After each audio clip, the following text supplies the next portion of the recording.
il momento di presentare una nuova canzone. Io avevo anticipato ai miei amici che erano venuti alla cena che ne avremmo fatta una un po' più seria e una invece un tantino più allegra. Sì, allegra, c'è poco da stare allegri qua. C'è acqua che arriva da tutte le parti. Innanzitutto ho piato un tubo lì. Cosa ci faceva il bagno delle donne? Ma non importa cosa facevi nel bagno delle donne, cerchi subito un idraulico. Eccoli!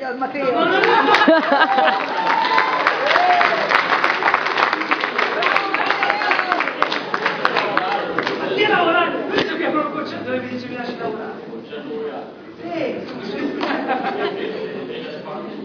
A noi difficile da spiegare sta folk, rock, dixie, rock, per la città.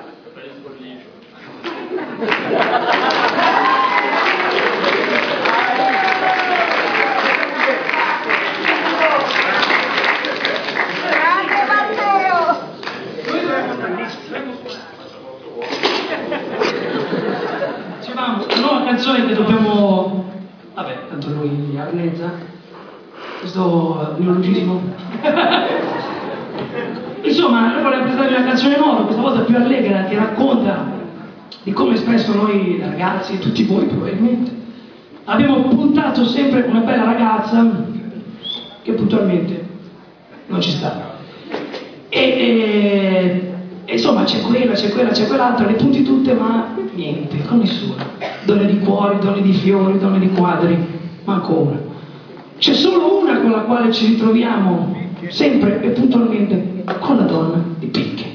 Lei gira tutto il tavolo e tu pensi di esserti liberato, ma lei è tornata sempre e puntualmente. L'unica donna con la quale abbiamo avuto a che fare è la donna di picche. A lei è mai capitato?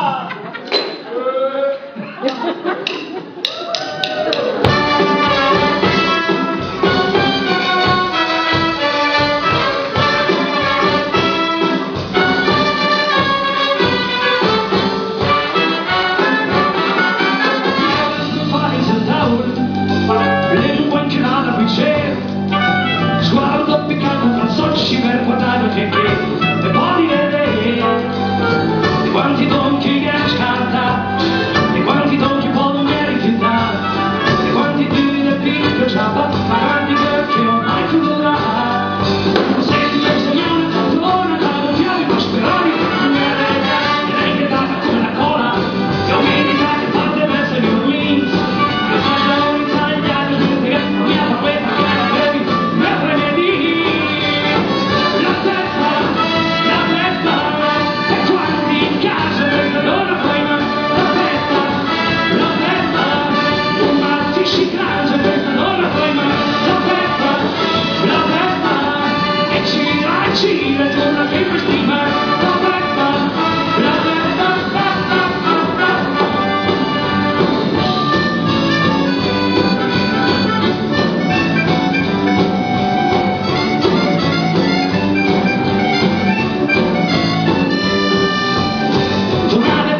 ma basta però.